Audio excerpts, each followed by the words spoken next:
Bapa dalam kerajaan surga yang kami sembah di dalam nama Tuhan Yesus, terima kasih Bapa untuk kesempatan yang ada bagi kami semua.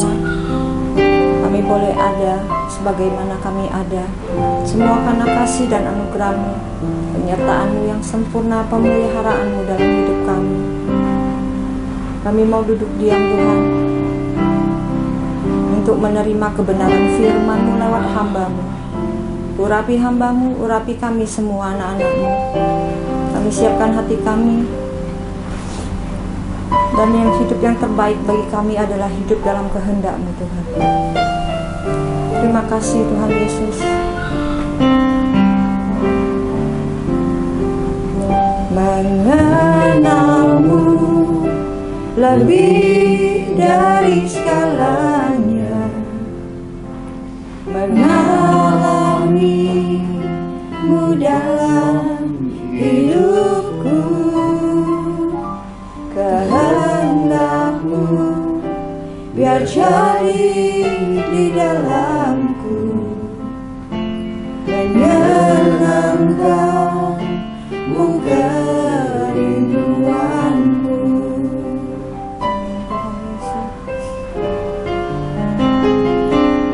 Mengenal-Mu lebih dari segalanya, mengalami-Mu dalam hidupku, kehendak-Mu biar jadi di dalamku, menyenangkan-Mu kerinduanku.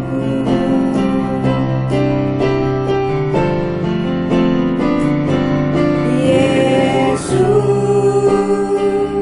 yang ku tahu, Kau mengerti hatiku, Kau mengenal jalanku, Kau mengenal hidupku. Yesus yang ku perlu, Kau menjaga hatiku. Ku ada di dalam-Mu, untuk senangkan hatimu. Sama-sama panggil namanya Yesus. Yesus yang ku tahu, Kau mengerti setiap hati kami, mengerti hatiku, Kau mengenal jalanku, Kau mengenal hidupku. Yesus yang ku perlu, Kau menjaga hatiku. Ku ada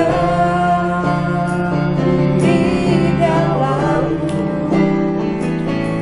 untuk senangkan hatimu. Kami ada Tuhan, ku ada di dalam-Mu. Kami ada Tuhan, ku ada di dalam-Mu, untuk senangkan hatimu. Haleluya. Kailah senangkan hatimu, Yesus. Haleluya.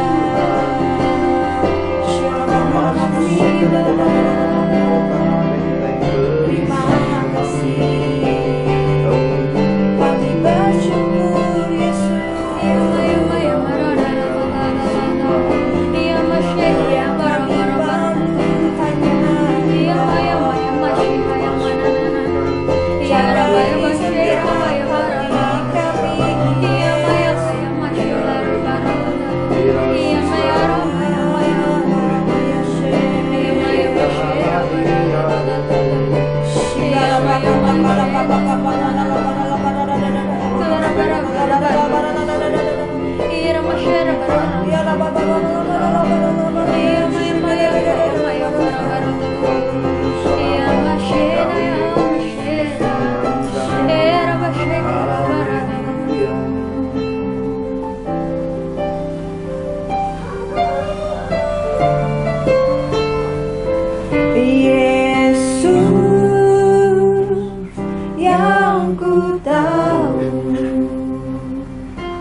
Kau mengerti hatiku,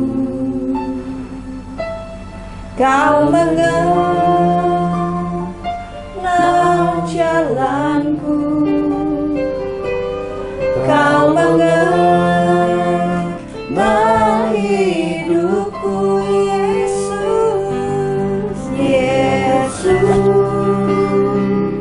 yang ku perlu. Kau menjaga hatiku, ku ada di dalammu, untuk senangkan hatimu. Ku ada di dalammu, ku ada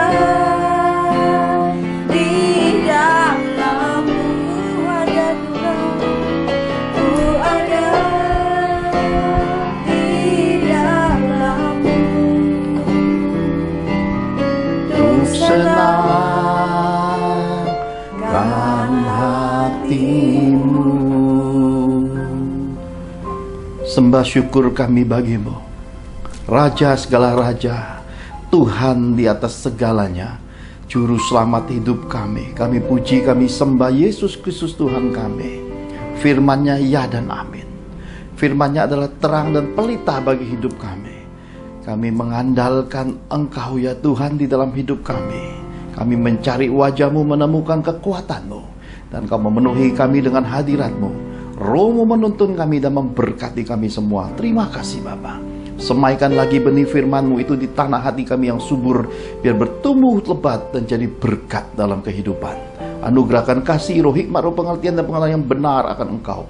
Anugerahkan kasih-Mu bagi setiap kami. Hanya di dalam nama Tuhan Yesus Kristus kami berdoa mengucap syukur. Mari semua kita cinta Tuhan sama-sama katakan amin. Shalom. Bapak Ibu yang terkasih di dalam Tuhan, jikalau kita kehilangan damai Yesus, maka seluruh bagian-bagian dunia, kekhawatiran, ketakutan, kecemasan, tidur tidak nyenyak, makan tidak enak, bisa mendera akan hidup kita. Tanpa kasih Yesus, tanpa damai sejahtera Yesus, hidup pasti banyak kekosongannya, ada banyak kesakitannya. Karena itu seperti yang telah dinubuatkan kitab suci bahwa hari-hari yang akan datang ada banyak kesukaran, akan ada banyak air mata. Karena itu hari ini kita belajar satu tema, air mata jadi permata. Mari bersegera kita lihat kebenaran firman Tuhan melalui Mazmur 126 ayat 1 sampai yang ke-6. Mazmur 126 ayat 1 sampai 6. Perikopnya pengharapan di tengah-tengah penderitaan. Beginilah firman Tuhan. Nyanyian ziarah. Ketika Tuhan memulihkan keadaan Sion, keadaan kita seperti orang-orang yang bermimpi. Pada waktu itu mulut kita penuh dengan tertawa dan lidah kita dengan sorak-sorai. Pada waktu itu berkatalah orang di antara bangsa-bangsa, Tuhan telah melakukan perkara besar kepada orang-orang ini. Tuhan telah melakukan perkara besar kepada kita, maka kita bersukacita. Pulihkanlah keadaan kami ya Tuhan, seperti memulihkan batang air kering di tanah Negeb. Orang-orang yang menabur dengan mencucurkan air mata akan menuai dengan bersorak-sorai. Orang yang berjalan maju dengan menangis sambil menabur benih pasti pulang dengan sorak-sorai sambil membawa berkas-berkasnya. Amin. Amin. Bapak Ibu yang terkasih di dalam Tuhan, kitab Mazmur pasal 126 ayat 1 sampai 6 ini merupakan pesan nubuatan. Pemazmur menuliskan hal-hal yang sebenarnya akan terjadi di masa depan. Tetapi yang mendasarinya, yang pertama adalah nubuatan kehendak Tuhan. Dari ayat 1 sampai yang keempat kita melihat suatu keadaan yang akan terjadi. Dikatakan ada kata memulihkan. Jikalau ada kata memulihkan berarti ada kata penderitaan, kesakitan, kesusahan, beban berat, tekanan hidup. Dikatakan lagi ada kejadian bahwa seperti batang air di tanah Negeb. Suatu keadaan yang tanpa pengharapan. Tanah Negeb itu adalah tanah lempungan di mana isinya pasir. Jadi kalau musim kemarau, dia akan menghasilkan debu yang membuat penglihatan jadi gelap, mudah ditiup angin. Badai datang, maka semua bagian badai itu isinya adalah pasir lempung itu. Demikian juga ketika hujan turun, ini juga menghasilkan suatu keadaan yang hanyut. Ini menggambarkan suatu keadaan yang mustahil, yang tidak mungkin dalam kehidupan. Tetapi Tuhan sudah menyatakannya sebagai suatu nubuatan kehendak Tuhan dari keadaan susah. Karena sejak kejatuhan Adam dan Hawa, bumi dikutuk. Ada banyak kesusahan antara garis keturunan Hawa dengan si ular tua, si naga tua setan. Ada peperangan.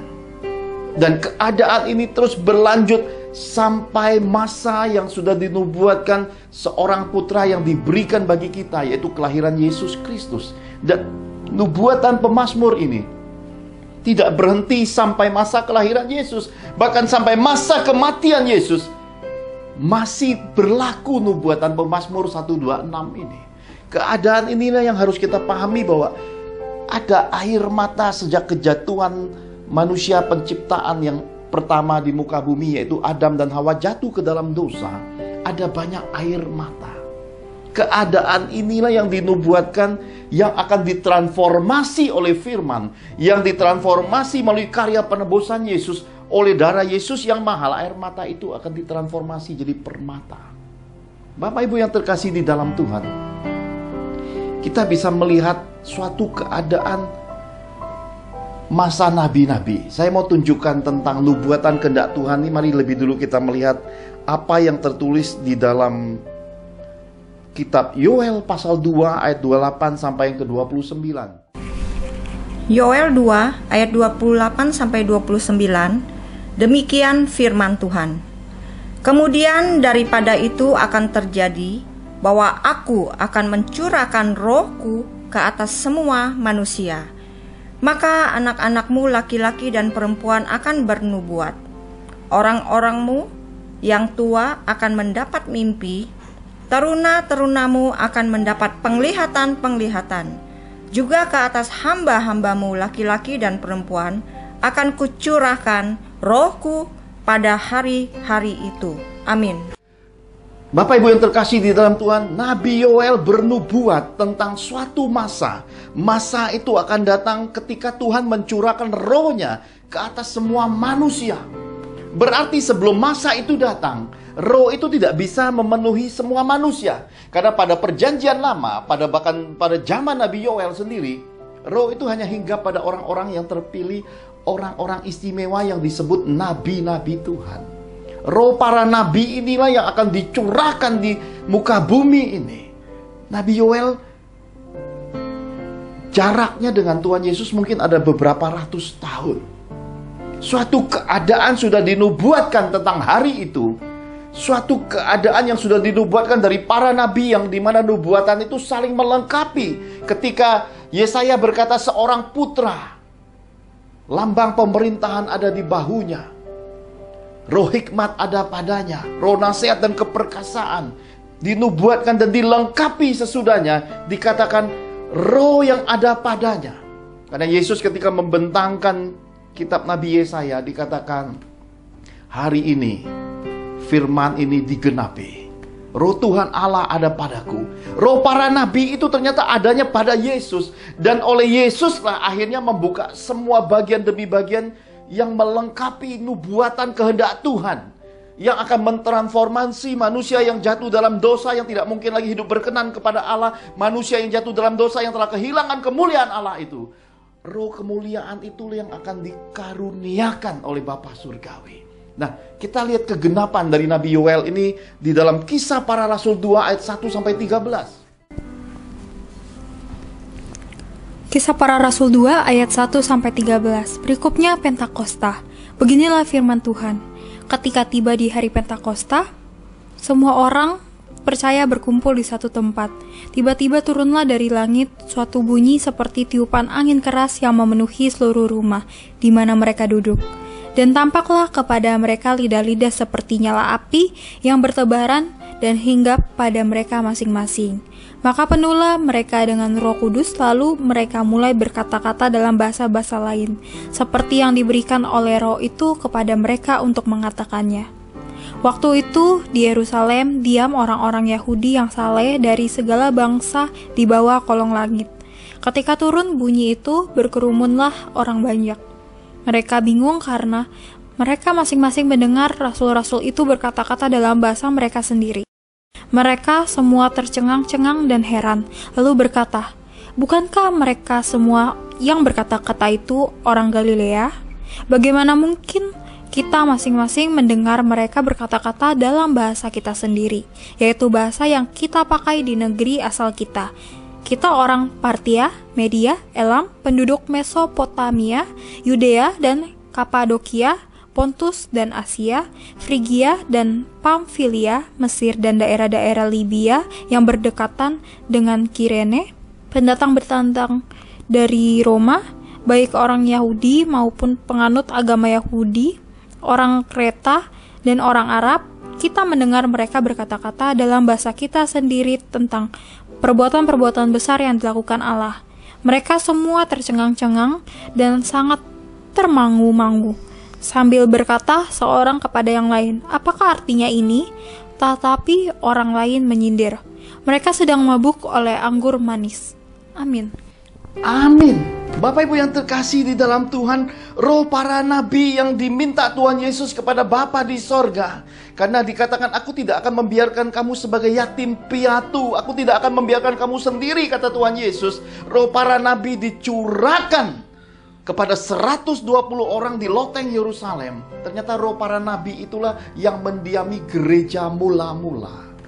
Pemahaman inilah yang harus didapat oleh banyak umat Tuhan, bahwa yang disebut dengan eklesia adalah orang-orang yang dipisahkan Tuhan dari dunia ini, diperlengkapi dengan roh para nabi. Keadaan ini tidak boleh hilang. Kenapa? Karena roh para nabi merupakan ciri khas dari nabi-nabi Tuhan, bahwa roh ini menemplak dosa, roh ini menempatkan firman Allah dan kehendak Allah secara murni, dan mereka tidak kompromi terhadap semua pelanggaran dan dosa dalam kehidupan. Keadaan inilah yang dipercayakan Tuhan di dalam pelayanan yang dipercayakan kepada saya selama saya masih hidup.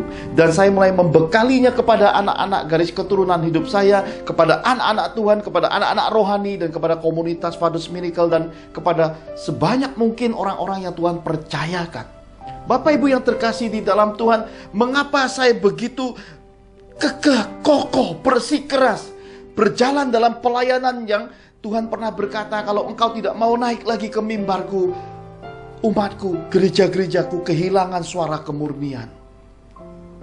Oleh karena panggilan inilah saya menjalani semua pelayanan yang tidak populer ini, bahkan banyak kesempatan yang Tuhan bukakan. Saya tidak boleh sentuh, tidak boleh ambil, karena hidup sepenuhnya dipimpin oleh roh para nabi ini. Tetapi saya ingin bagikan satu bagian kecil daripada Mazmur 126 ayat 1 sampai 4 ini. Karena di dalam hidup saya sendiri ternyata menggenapinya. Kenapa? Tadi saya sudah sampaikan kata penderitaan, kesusahan, keadaan yang tidak menyenangkan, tekanan hidup, minder, tidak ada rasanya pilihan hidup. Ini keadaan saya. Ketika Tuhan memulihkan Sion, saya orang yang dipulihkan di dalam hidup. Dikatakan seperti orang bermimpi. Dari kelahiran yang lantainya adalah tanah, atapnya dari tembikar, dari rumbiak. Kalau hujan itu netes sampai ke dalam. Dan netesnya karena lantainya dari pasir, itu jadi berlumpur. Makanannya semasa kecil ketika hujan lebat, kalau Bapak Ibu pernah melihat minyak babi yang membeku, itulah makan masa kecil yang Tuhan taruh dalam hidup. Nasi panas dilumuri dengan minyak babi yang membeku, dikasih kecap, dan itu diaduk aromanya.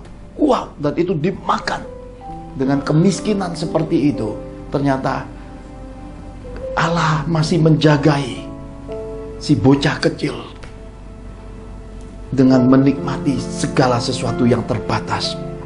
Dan hari ini hidup saya ditransformasi. Ini menggenapi, dikatakan mulut kita penuh dengan tertawa dan sorak-sorai. Bagaimana tidak tertawa dan sorak-sorai hari ini? Garis keturunan saya baru angkatan kedua, Tuhan sudah memberi mereka kamar yang tidak kehujanan, yang tidak kepanasan. Tuhan sudah mengubahnya, memulihkannya keadaan saya dengan rumpun keturunan yang hari ini Tuhan percayakan. Bapak Ibu yang terkasih di dalam Tuhan, ini menggenapi Mazmur 126, dikatakan, pada waktu itu berkatalah orang di antara bangsa-bangsa, dan perjalanan pelayanan, perjalanan pengabdian saya di dalam Kristus Yesus ini sudah sampai bangsa-bangsa, memasuki tempat-tempat yang dijelajahi oleh Rasul Thomas. Melihat jejak kaki Rasul Thomas, tempat pelariannya, bagaimana dia ditombak, bagaimana jarinya dipotong, bagaimana mukjizat-mukjizat orang lumpuh, orang buta, orang mati dibangkitkan di India, bahkan di Thomas Tomb, di ziarah Usara Rasul Thomas, saya merasakan roh para nabi itu hadiratnya kuat sekali. Tuhan membawa saya menjejakkan kakinya di tanah India. Dengan apa yang Tuhan nyatakan, Rasul Thomas adalah seorang arsitek. Dan ketika seorang raja mempercayakannya untuk membuat suatu bangunan, dia terima uang besar, uangnya dibagikan kepada orang miskin. Sesudah dibagikan, masanya tiba, dipanggillah Rasul Thomas oleh raja ini, ditanya, mana pertanggungjawaban, mana istana yang kamu bangun? Dia berkata, hai raja, istana yang kubangun terlalu suci. Kalau orang suci saja yang bisa melihatnya, kalau engkau bisa melihatnya, engkau termasuk orang suci. Rasul Thomas ditangkap karena dianggap gila, berbohong dan ngawur. Malamnya raja itu bermimpi, dan dia melihat suatu istana yang megah seperti yang dikatakan Rasul Thomas. Dia dilepas. Ada banyak hal yang Tuhan perlengkapi sampai bangsa-bangsa. Bahkan ketika saya di Malaysia, 600 orang yang diundang, lebih 3.000-an orang sampai manjat-manjat tembok. Saya merasa kegenapan ketika Yesus duduk, Yesus hadir, sampai atap pun dibuka untuk menurunkan orang sakit. Ada banyak kesembuhan, pemulihan dan transformasi. Bahkan sampai hari ini nubuatan yang saya sampaikan digenapi oleh Tuhan. Dan saya sudah sampaikan di ibadah-ibadah sebelumnya, Bu Angel ditanya, Bu Angel, apakah kami harus divorce? Bu Angel memberi saya tulisan chat WA itu dengan keadaan kaget, terkejut. 7 tahun nubuatan pun masih digenapi. Karena itu Bapak Ibu yang terkasih di dalam Tuhan, dikatakan keadaan yang mustahil seperti tanah Negeb, Tuhan sudah beri di dalam hidup saya. Meskipun Pak Johan tidak nimbun harta ngengat berkarat, Pak Johan sedang melakukan sesuatu yang disebut pemulihan hidup menurut apa yang digambarkan dari Pareto parameter Allah Abraham, Allah Ishak, Allah Yakub. Memperbaiki generasi keturunan menurut kehendak Tuhan. Saya nggak punya apa-apa, tapi anak-anak saya bekali. Saya mengalami kesusahan masa kecil anak-anak. Saya belajar dengan kasih karunia Tuhan memperlengkapi anak-anak. Sedikit mungkin mengalami kesusahan, waktu banyak dipakai untuk belajar, waktu dipakai untuk menikmati hal-hal baik dari Tuhan. Pak Johan nggak sempat merawat gigi karena kesusahan, sedikit bolong dicabut. Anak-anak belum ada gigi yang dicabut. Semuanya dirapikan, ditambal, bahkan sempat dipasang kawat gigi. Bahkan rewel ketika dikatakan sakit. Gigi bungsunya ternyata tumbuh tidak normal, masih di dalam gusi. Oleh anugerah Tuhan, Tuhan kirimkan berkat, gigi bungsu yang tersimpan di gusi dioperasi, dicabut keluar. Ini adalah hal-hal yang Tuhan kerjakan, yang Tuhan genapi lewat kehendaknya. Karena ketika suatu pagi, ketika saya berbaring dalam keadaan tertidur, lalu Tuhan berkata di rumah kontrakan orang tua saya di area Sunter itu, the high degree. Saya terkejut, suara audible besar itu Itu masa-masa menjelang krisis tahun 1998. Dan ketika saya bertanya kepada salah satu hamba Tuhan, dia berkata, Allah akan meningkatkan kehormatan hidupmu, Allah akan angkat hidupmu dan akan berkati hidupmu. Dan saya tidak pernah bermimpi semua itu ada dalam hidup. Dan hari ini Mama di sorga, istri saya di sorga, ada banyak orang kudus di sorga, dan ada banyak orang yang mendengarkan pemberitaan ini. Oleh anugerah Tuhan, saya sudah menyelesaikan bagian demi bagian. Dan tahun 2022 ini saya menyelesaikan pendidikan S3 teologi doktoral. Itu bukan karena keinginan, itu bukan karena suatu ambisi atau untuk pamer. Itu karena Tuhan yang perintahkan. Saya sampai bertanya, Tuhan, layakkah? Perlukah? Dia hanya tersenyum. Dan sebagai anak yang taat pada bapaknya, saya sekolah lagi. Hasrat mimpi bertahun-tahun di dalam jiwa saya terus datang dalam mimpi setiap tahun. Allah puaskan seperti tanah Negeb. Yang mustahil sekarang jadi nyata di dalam Yesus. Dan semua mulai berbuah di dalam anugerah. Karena itu saya encourage anak-anak saya, nak, maju. Selesai S1, kalau Tuhan suruh kerja-kerja, kalau enggak, masuk ke S2. Bagaimana Pak? My father is my provider. Bapakku penyedia. Allahku, Allah yang menyediakan. Dia Jehovah Jireh. Dia Jehovah Rafa. Dia El Shaddai. Dia menyembuhkan, dia memulihkan, dia menyediakan, dan dia melimpahkan dalam kehidupan. Saya berkata, capai angan-angan. Naik, belajar sampai rohmu setinggi langit. Karena kalau engkau sampai ke langit, sekalipun jatuh engkau masih di langit. Kenapa? Dreamsmu, mimpimu dari Tuhan, wujudkan semaksimal mungkin. Saya berkata pada anak-anak, Papa nggak mendandani diri, nah. Papa seperti ini, udah adanya gini, ya giginya renggang seperti apa, nggak masalah. Kenapa? Karena Papa memperbaiki garis keturunan seperti yang Tuhan perintahkan. Semua yang dari Papa untuk kalian, suatu hari kalian perbaiki garis rumpun cucu-cucu Papa, garis keturunan anak-anak kalian lagi. Dengan demikian akan keluar generasi orang-orang besar Tuhan. Dan seperti yang dinubuatkan, rumpun keturunan ketujuh dari saya akan lahir tokoh besar sekali. Dan itu Tuhan janjikan, dan ini terus diperdengarkan. Karena suatu hari kepada yang terpilih, yang telah ditetapkan ini, supaya tahu, ini nenek moyangmu yang memulai semuanya, menggenapi Mazmur 126. Karena itu Bapak Ibu yang terkasih di dalam Tuhan, kuatkan diri. Kenapa Pak Johan terus berkata jadilah pelaku firman? Karena firman tidak mengecewakan. Karena dengan melakukan perintah-perintah Tuhan, kalau sampai terjadi sesuatu yang memalukan, bukan engkau yang dipermalukan, Tuhan yang malu, firman yang gagal. Tetapi lihat itu Pak Johan, semuanya yes, amin. Yesus dimuliakan, Injil itu yes dan amin. Dan buah itu memasyurkan nama Tuhan. Jangan ragukan. Kenapa? Hidup seperti ini saya sudah nyatakan. Istri saya akhir hidupnya masih menyatakan Tuhan itu membela firman, membela pelaku firman, membela orang-orang hidup berkenan kepadanya. Di hari meninggalnya, uang masuk. Mungkin kita KKR nggak dapat kolektor sebesar itu, tetapi uang masuk lebih dari 300 jutaan. Bahkan beberapa bulan sesudahnya masih ada kiriman berkat keuangan untuk memperlengkapi saya, untuk membekali anak-anak. Ternyata Tuhan itu masih punya orang-orang majus dalam kehidupan ini yang bersedia untuk membawa kemenyan, mur dan emas. Orang-orang yang mendengar suara Tuhan masih ada di dalam kehidupan. Dan ketika The Johan Family mengalami mobil terbalik, masih ada orang-orang besar, bangsawan sorga, generasi orang-orang majus yang datang untuk memperlengkapi pelayanan ini. Dan percayalah Bapak Ibu yang terkasih di dalam Tuhan, saya bukan sembarang bertindak ke kiri, bertindak ke kanan, atau ambisi ingin menyamai yang pernah ada, bukan. Saya adalah seorang abdi pendengar suara Tuhan.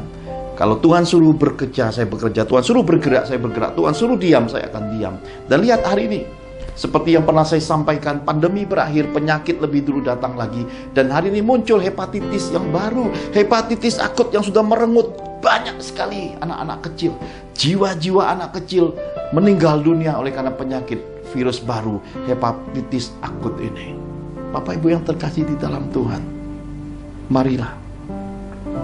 Semua hal yang dituliskan Tuhan di dalam kitab suci mengandung makna dan mungkin hidup kita ada di dalamnya. Jangan ragukan Tuhan, jangan ragukan firman, jangan pertukarkan imanmu, jangan pertukarkan firman dengan kebutuhan. Mari berdiri teguh, jangan biarkan angin sakal oleh omongan orang-orang di dekatmu, kata-kata negatif, semua fitnahan absintus, semua negatif absintus, semua hal-hal yang membuat engkau goyah. Mungkin keluargamu sendiri enggak teguh di dalam Tuhan, enggak pernah mengalami Tuhan, hidupnya hanya sebatas, kalau enggak Farisi ya Saduki, hanya KTP saja Kristen, tidak pernah menjadi pelaku firman, tidak pernah hidup takut akan Tuhan, dan cari pendeta kalau sudah ada kepepetnya. Itu mungkin akan menggoncangkan dirimu dengan perkataan-perkataan yang disodorkan duniawi, menggoncang iman dan perasaanmu, mungkin melukai engkau. Bapak Ibu yang terkasih di dalam Tuhan, ingat tanah Negeb akan menyakitkan untuk engkau terus menghadapi semua kata-kata yang menyakiti hati nurani. Dibutuhkan komitmen. Sekali Yesus, sekali jadi pelaku firman, selama-lamanya akan hidup jadi pelaku firman. Dibutuhkan konsistensi. Orang yang konsistenlah orang yang berjalan lurus di hadapan Tuhan. Gak perlu nunggu 40 tahun seperti bangsa Israel oleh karena 5 dosa besar. Baca buku The Invisible. 5 dosa besar, bersungut-sungut, mencobai Tuhan, dosa percabulan, menginginkan hal-hal yang jahat. Ada banyak dosa yang diperbuat ini, menghancurkan jalan-jalan yang lurus itu. Oleh karena apa? Oleh karena luarnya rohani, dalamnya penuh dengan kejahatan. Konsisten. Jagai roh para nabi yang ada dalam dirimu. Dengan demikian, hanya 40 hari kita sampai ke Kanaan, ke tempat perjanjian Tuhan. Dan hari ini saya berkata pada anak-anak, Papa meletakkan fondasi sebagaimana Tuhan perintahkan ketika Papa ke Israel. Take the stone. When we visit Lake of Tiberias, my father said to me, my son, take the stone. One day your son will build my church. Itu kata-kata yang Tuhan ucapkan ke saya, Bapak Ibu. Lalu saya pergi mencarinya. Saya berkata, Tuhan, mana batunya? Semuanya besar-besar. Saya terus melihat sana, melihat sini. Besar-besar. Bu Angel, anak-anak saya datang merapat. Lalu bertanya, kenapa Pak? Papa lagi cari batu. Batu apa-apa? Yang ukurannya jangan sampai koper aja tidak muat begini. Dan Tuhan meletakkan sebuah batu. Sudah ada di kediaman Dejohan batu itu. Sudah sampai. Tinggal menunggu kegenapan waktunya. Pastor William Seret suatu hari akan membangun rumah Tuhan. Generasi baru dalam Kristus. Generasi yang memiliki Father's love. Generasi yang berjalan dalam Father's miracle. Anugerah Tuhan itu ada. Semua nubuatan kehendak Tuhan ini tertulis rapi di buku kehidupan. Tertulis dan tercatat di sorga. Hanya berjalan mengikuti waktu. Dan kita harus sabar. Karena dalam perjalanan waktu ini ada prosesnya. Yusuf butuh lebih dari 13 tahun diproses. Dari satu keadaan yang tercapik-capik jubahnya, dibuang ke sumur kering, dibuang ke rumah Potifar, dari Potifar difitnah, dibuang lagi ke bawah tanah penjara yang Negeb, yang mustahil. Tidak ada pertolongan, tidak ada orang yang tahu, tapi Tuhan tahu. Segala yang mustahil itu bagi Yesus tidak ada yang mustahil. Sama-sama, semua yang mustahil itu bagi Yesus tidak ada yang mustahil. Karena itu Bapak Ibu, mari kita capai transformasi air mata jadi permata ini. Nah, bagian kedua dari Mazmur 126 ini ayat 4 dan 5. Ini bicara tentang menabur menuai. Ini kata-kata yang banyak sekali diajarkan di gereja karismatik, gereja Pentakosta, bahkan orang-orang yang berkiblat di teori kemakmuran paling senang urusan menabur menuai. Dan anak-anak Tuhan paling senang bagian ini. Kenapa? Karena mereka ingin memberi lalu ingin segera menerima. Seperti mie, langsung air panas celup, kasih bubuk, aduk, masuk di dalam mangkok, tinggal makan. Semua orang ingin siap saji, tetapi saya ingin mengajak Bapak Ibu melihat secara Alkitab yang murni. Untuk apa? Untuk menemukan jalan transformasi, jalan Yesus yang benar, pengenalan Tuhan yang benar, kehendak Tuhan yang tepat, dan berbuah pada waktu kairos, dan tidak layu. Setiap musim selalu berbuah dan bertambah besar, bertambah subur, seiring usia tetap kuat sehat, seperti Kaleb bin Yefune, sampai umur 85 tahun masih sanggup berperang. Dan seperti Joshua dan para tua-tua, sampai akhir hidupnya, pembekalan takut akan Tuhan, hidup benar, hidup berkenan kepada Tuhan itu terjaga. Bapak Ibu, sudah dituliskan berkali-kali di dalamnya tentang menabur menuai, menabur benih, pulang dengan sorak-sorai. Nah, ada dua kalimat yang mengunci di balik menabur menuai. Yang pertama adalah menabur dengan mencucurkan air mata, dan yang kedua berjalan maju dengan menangis. Ada dua hal ini Bapak Ibu. Mencucurkan air mata, ternyata itu orang menabur sambil mencucurkan air mata. Yang kedua dikatakan berjalan maju dengan menangis. Bukan suatu kebetulan ketika papa saya bawa pulang melon yang warnanya sangat menyenangkan untuk dilihat, warna kuning ya. Melonnya kuning ya, orange kuning ya, cakep sekali. Dan Tuhan berkata, "Anak, ambil benihnya." Saya bilang, "Ambil benih Tuhan? Sudah berpuluh-puluh tahun makan melon, baru sekarang suruh ambil benih." Lalu saya diajari sama Roh. Benih itu seperti ini penampakan biji melonnya. Lalu Tuhan berkata, rendam selama 6 jam. Sudah itu bersihkan lagi, taruh di tisu basah, disimpan di tempat yang gelap, diamkan 2 hari. Bapak Ibu yang terkasih di dalam Tuhan, terkadang di dalam hidup kita nggak sabar ketika Tuhan sedang mendiamkan kita 2 malam. In the waiting room, waiting God. Di ruang penantian itu, nantikan Tuhan dengan sabar. Ini Tuhan pesankan, waktu kita bukan waktu Tuhan. Waktu Tuhan belum tentu sama dengan waktu kita, tetapi waktu Tuhan adalah kairos, waktu Tuhan yang terbaik dalam kehidupan. Karena itu jangan lelah, jangan putus asa, setialah, lakukan kembali apa yang sudah engkau komitmenkan. Jalani dengan konsisten semua hal baik yang sudah engkau kerjakan, dan Tuhan sudah banyak menjawab hal-hal baik buatmu, buat keluargamu, buat anak-anakmu, buat rumpun keluargamu, bisnismu.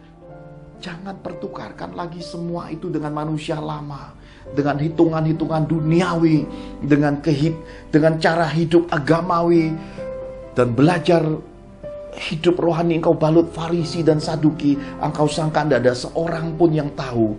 Tuhan melihat engkau, Tuhan menatap engkau. Di waiting room Tuhan, sadari semua ini. Dan semua kita sedang menuju ke titik kehendak Tuhan yang tepat, yaitu benih yang akan bertunas. Saya mau tunjukkan satu ayat tentang menabur menuai ini di dalam Galatia 6 ayat 7 sampai ke 9. Galatia 6 ayat 7 sampai ke 9. Demikian firman Tuhan. Jangan sesat. Allah tidak membiarkan dirinya dipermainkan. Karena apa yang ditabur orang, itu juga yang akan dituainya. Sebab barang siapa menabur dalam dagingnya, ia akan menuai kebinasaan dari dagingnya. Tetapi barang siapa menabur dalam roh, ia akan menuai hidup yang kekal dari roh itu. Janganlah kita jemu-jemu berbuat baik, karena apabila sudah datang waktunya, kita akan menuai, jika kita tidak menjadi lemah. Amin. Kitab suci berpesan kepada kita untuk menabur menurut tuntunan Roh Kudus. Bapak Ibu yang terkasih di dalam Tuhan, benih yang Tuhan perintahkan saya melalui biji melon, 2 hari berikutnya saya ambil. Dan alangkah terkejutnya, sesuatu terjadi pada benih itu. Saya tunjukkan gambarnya. Rewel, Bu Angel, Ricci, Cerat, lihat, sesuatu terjadi. Sesudah itu dipindahkan ke tanah. Dan berapa hari jaraknya hari ini? 3 hari. 3 hari. Seperti ini penampakannya. Ada suatu pertumbuhan. Dikatakan jangan jemu-jemu berbuat baik, karena apabila sudah datang waktunya, inilah Kairos, waktu Tuhan, waktu terbaik. Kenapa? Ketika waktunya sudah tiba, kita akan menuai. Jerih payahmu di dalam Tuhan tidak akan sia-sia. Semua jerih payahmu di dalam Tuhan tidak akan dipermalukan. Dan apa yang engkau semai, apa yang engkau tabur, semua ketaatanmu di dalam Roh pasti akan mendapat penghargaan dan akan dapat jawaban dari Tuhan. Tuhan akan memuliakan hidupmu, Tuhan akan memberkatimu, memberkati keluargamu, memberkati rumpun keturunanmu, dan semuanya akan dijadikan berkat. Bapak Ibu yang terkasih di dalam Tuhan, bukankah saya tidak pernah menutupi apapun di dalam kehidupan saya? Ketika anak-anak saya masih kecil, istri saya meninggal dunia, hampir tiap 6 bulan saya dipanggil guru ke sekolah perkara Pastor William Serat. Tetapi sepulang dari Israel dia ditransformasi. Tapi Bapak Ibu berpikir, wah, di Israel enak pergi ya dapat transformasi. Nanti dulu. Sebelum kami berangkat di tahun 2017, perjalanan menuju Israel itu Tuhan berkata pada saya, "Nak, kamu tidak boleh belanja apapun dalam perjalanan ini. Semua yang kamu punya berikan kepada anak-anakmu." Jadi saya bagi buat Rewel, Ricci, dan Serat. Lalu kami ke Israel. Perjalanan itu banyak singgah ke sinagog, gereja-gereja perjanjian lama, rumah-rumah Tuhan perjanjian lama. Dan suatu masa kami sampai ke area Palestina, hendak merayakan ibadah Natal di Bethlehem, di tanah kelahiran Yesus, di padang gembala. Tiba-tiba Serat berkata pada saya, "Pak, bagi duit, Pak." Saya terkejut karena yang saya bagikan ke anak-anak waktu itu nilainya cukup besar. Kenapa? Karena sebelum berangkat saya sempat menjual simpanan logam mulia semasa saya masih kerja, dan simpanan bersama istri itu beberapa potong. Hari ini nilainya kira-kira mungkin sudah masuk angka 200 jutaan. Saya bagikan mereka, dan saat itu nilainya kira-kira masing-masing dapat 20 jutaan. Loh, yang Papa kasih sudah habis, Pak. 20 jutaan lebih dalam nilai US dollar disemaikan Serat ke sinagog-sinagog di Israel. Saya bertanya, ini gak bisa ngitung atau terlalu mulia atau bagaimana? Lalu Tuhan berbicara ke saya. Tuhan berkata, "Itu aku, Nak. Itulah hati anakmu. Kenapa aku memilih dia? Sebagaimana mimpi yang kuberikan kepadanya." Serat itu pernah mimpi, Bapak Ibu. Mimpinya di suatu kuburan kuno, tempat kediaman roh para nabi, orang-orang suci. Dan di situ banyak hamba Tuhan datang. Kalau datang ambil permata, ambil permata-permata, ambil hal-hal berharga yang berbau, semua permata, emas, perak, permata. Lalu pada Serat, ketika waktunya tiba, dia datang di pusara itu. Lalu dia mendengar suara, "Jangan diambil, jangan disentuh." Lalu Tuhan berkata, "Pergilah ke samping daripada pusara, dari makam orang-orang kudus itu." Di situ dia diberi Alkitab. Sebuah kitab kuno diberi bagi dia. Itulah Tuhan berkata, hatinya berbeda. Dia kepadaku, hatinya berbeda. Jadi Bapak Ibu yang terkasih di dalam Tuhan, itulah yang membuat transformasi. Ketika Serat melakukan taburan menurut pimpinan roh, hidupnya ditransformasi. Sejak pulang dari Israel, prestasi akademisnya naik, dan hari ini IP-nya sudah 3,3 lebih. Mari kita bertepuk tangan. Kenapa dengan demikian meringankan penderitaan seorang Pak Johan, Bapak Ibu? Kenapa kesusahan pada anak, kesusahan besar pada orang tua? Dan banyak orang tua hidupnya susah oleh karena kelakuan anak-anaknya. Dan saya bersyukur Tuhan memberi suatu keteladanan, dan inilah yang saya impartasikan kepada anak-anak Tuhan, kepada anak-anak rohani, kepada umat Tuhan.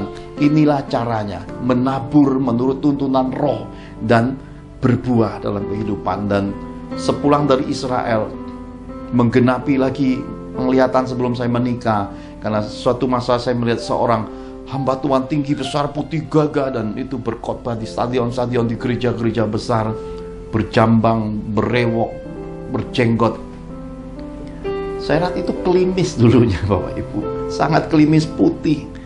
Pulang dari Israel, jambangnya tumbuh, jenggotnya tumbuh, kumisnya tumbuh. Saya kaget, lalu saya tanya Tuhan, ini anak siapa? Tuhan bilang anakmu. Loh, kalau anakku, kenapa berbeda dengan aku? Tuhan berkata, karena selain engkau, dia juga anakku, kata Tuhan. Karena aku rumputnya Timur Tengah, maka dia ditransformasi menurut tuntunan Roh Kudus. Ketika dia menyamai benih, ketika dia menabur, dia menuai hal-hal yang mulia dari Tuhan. Makanya hari ini kalau Bapak Ibu ketemu Pastor William Serat, kumisan, jenggotan, berewokan, itulah gembala yang dipilih Tuhan, yang suatu hari akan mendirikan rumah Tuhan menurut petunjuk-petunjuk roh, menurut nubuatan kehendak Bapa Surgawi. Jadi Bapak Ibu yang terkasih di dalam Tuhan, jikalau kita sudah digerakkan roh untuk menabur, jangan ditunda. Ketika roh sudah perintahkan kita melakukan apapun, dan kita sudah nazarkan, kita sudah komitmenkan, simpan dalam hati, waktunya tiba, semaikan dalam ketaatan. Karena semua yang dari roh, perhitungannya di bumi dan di sorga. Tuhan pernah berkata pada Abraham, akulah perisaimu, upahmu besar. Bapak Ibu, pernyataan Tuhan itu adalah upah iman. Demikianlah kita ketika kita menabur dalam tuntunan roh, kita akan menuai juga pada dimensi roh, bahkan dapat yang lengkap, yaitu hidup yang kekal. Haleluya. Bagian lain dikatakan di dalam Injil Matius pasal 6 ayat 19 sampai 21. Matius 6 ayat 19 sampai yang ke-21. Janganlah kamu mengumpulkan harta di bumi. Di bumi ngengat dan karat merusaknya, dan pencuri membongkar serta mencurinya. Tetapi kumpulkanlah bagimu harta di sorga. Di sorga ngengat dan karat tidak merusaknya, dan pencuri tidak membongkar serta mencurinya. Karena di mana hartamu berada, di situ hatimu berada. Amin. Amin. Injil Matius mencatat perkataan Tuhan Yesus. Dipesankan dalam perkara menabur menuai ini, kesempatan dalam hidup, selagi hidup, menaburlah menurut firman Tuhan. Jangan kumpulin harta ngengat berkarat, nggak guna, mati nggak bisa dibawa. Nimbun-nimbun banyak emas, perak, permata, oke-oke aja, tetapi jangan lupa kebaikan, ketaatan, jadi pelaku firman, nimbun harta juga di sorga. Kenapa? Karena bagian ini mulia. Lihat, ketika saya berkata pada anak-anak, Papa dipelengkapi Tuhan sampai S3 selesai, ke depan akan dipanggil orang pendeta doktor pertama putra Johan MTH. Kok ada embel-embelnya ya? Ya enggak apa-apa. Tetapi saya tetap orang yang sama. Tidak peduli embel-embelnya, itu semua karena Tuhan saja.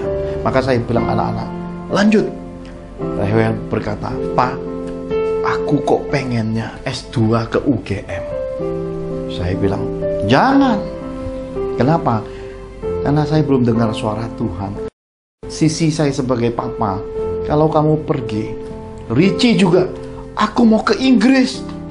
2 pergi, tinggal 1 tahun berikutnya pergi. Saya sama Bu Angel ngurusin rumah. Saya bilang mungkin kita harus segera pindah ke apartemen yang mungkin mungkin ada pintu bilik-bilik bambunya. Kenapa? Supaya hidup nggak terlalu kosong. Tetapi Tuhan itu selalu berbicara. Tiba-tiba saya bertemu dengan salah satu warga, karena saya seorang ketua RW, Pak RW, kalau ada waktu mumpung saya di Jakarta, mumpung di rumah, yuk kita ketemu, kita ngobrol. Kami atur waktu, kan ketemu ngobrol. Ternyata salah satu warga kami ini adalah seorang dosen 3 universitas, ngajar di Jogja. Saya berkata, wah kalau ke Jogja makan ayam goreng, makan gudeg, ada yang enak ini, teman saya punya. Kalau Pak RW pergi ke Jogja, kabari saya tak ajak ke teman. Konon ada rumah makan ayam goreng yang terbaru, yang sangat lezat sekali. Saya keluar jer, ya jer, bukan jer di sininya, jer di sini. Kenapa? Tuhan ngomong, anakmu boleh berangkat ke Jogja. Kenapa? Sudah ada relasimu. Lalu saya berkata, putri saya tahun depan 3,5 tahun akan menyelesaikan S1 hukumnya di IP 3,7. Tiba-tiba mau ke UGM. Mantap itu. Lanjut aja Pak Ketua. Gak apa-apa Pak RW. Lanjut. Bisa bantu saya untuk itu? Pokoknya tak bantu. Perlu apa? Ngomong aja. Konfirmasi. Jadi Bapak Ibu, 2022 adalah landasannya. 2023 itu flightnya. Kalau Bapak Ibu lihat angka 2 tambah 2 jadi 4 tambah 3 itu jadi 7, itulah tahun berkatnya. Rehwel akan kuliah ke Jogja di S2-nya, Richie akan terbang ke Inggris, jauh sekali. Serat menyelesaikan bagian akhir, sisa 1 tahun. Jadi Bapak Ibu lihat, inilah kehidupan The Johan Family yang transparan, seperti Injil terbuka, tabur tuainya. Dan saya tidak untuk diri, semuanya disemaikan kembali di ladang Tuhan untuk anak-anak yang terbaik.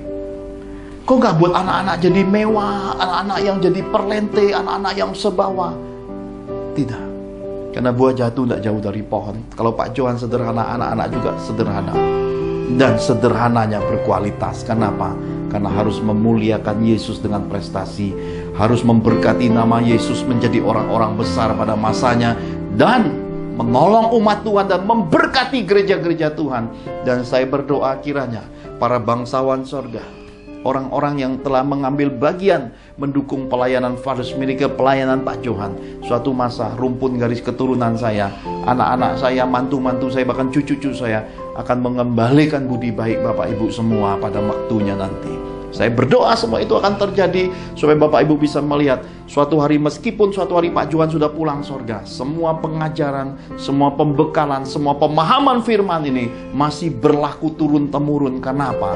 Karena diajarkan menurut kehendak Tuhan, sesuai pimpinan Roh Kudus, dan untuk kemuliaan Tuhan. Maka pengajaran ini berdiri pada koridor Injil Yesus yang murni, diberitakan apa adanya, dan tidak lekang dan lapuk oleh waktu, dan jadi berkat sampai generasi yang akan datang. Haleluya. Karena itu Bapak Ibu yang terkasih di dalam Tuhan, ketika Tuhan berbicara, segera kerjakan. Rugi Pak, nggak cukup Pak, nggak usah pusingkan semua itu. Segala sesuatu yang Tuhan punya akan berbuah menurut ketaatan hatimu. Seberapa banyak kapasitasnya itu sesuai dengan seberapa saudara rela untuk mentaati suara Tuhan. Dan ketika Tuhan berfirman, engkau perlu hitung dari masa lalu sampai hari ini hal-hal yang membuat engkau tersakiti dan merasa banyak sekali penghalangnya. Jangan merasa rugi. Kenapa? Karena semua yang kita kembalikan ke Tuhan itu semuanya menutup semua celah, hingga iblis tidak bisa masuk lagi di dalam kehidupan kita. Dan ketika celahnya tertutup, pagernya tertutup rapat, setan cuma bisa ngeong-ngeong aja saudara. Singa ompong itu cuma bisa ngeong-ngeong. Saudara cuma bisa memandang dan melihat. Dia tidak bisa mengusik hidup saudara. Kenapa? Hidupmu tak bercelah di hadapan Tuhan. Engkau melakukan semua komitmenmu, nasarmu, janjimu, dan engkau jadi pelaku firman yang murni dan sejati. Maka Tuhan akan menunjukkan kepada sisi dunia ini lewat hidupmu keberhasilan, bukti nyata dan keteladanan. Itu iya dan Amin. Bapak Ibu, sekali lagi jangan ragukan kalau saya sendiri merupakan bukti nyata dari segala sesuatu yang tertulis dalam Injil Yesus. Apa yang saya ajarkan 100% murni. Semua ini apa adanya dari Tuhan, tidak ditambahkan atau dikurangi. Semua ini juga tidak ada teksnya. Handphone Pak Johan isinya hanya untuk merekam, hanya untuk baca ayat. Tidak ada isi catatan apapun. Sampai hari ini saya khotbah, lebih dari 20-an tahun saya nggak punya catatan. Catatan saya cuma ketika saya kuliah. Sejak dulu kuliah sampai S3 selesai, catatan itu isinya catatan rema, suara Tuhan dari perkuliahan itu. Karena itu Bapak Ibu, sekali lagi, mari kita sedikit berbicara, banyak mendengar. Dan ketika hati sudah dipenuhi dengan luapan kasih Yesus, kasih mula-mula, suara roh terdengar jelas, taati Tuhan.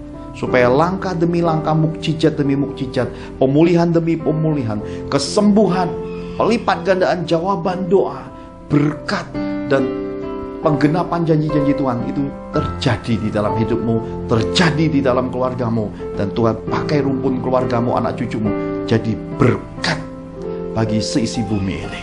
Mari sama-sama saya katakan, bagi Yesus tidak ada yang mustahil. Dalam Yesus air mata jadi permata. Kita akhiri ibadah ini, mari kita angkat kedua tangan kita sama-sama. Pastor William Serat akan tutup di dalam doa-doa berkat-berkat Bapa Surgawi.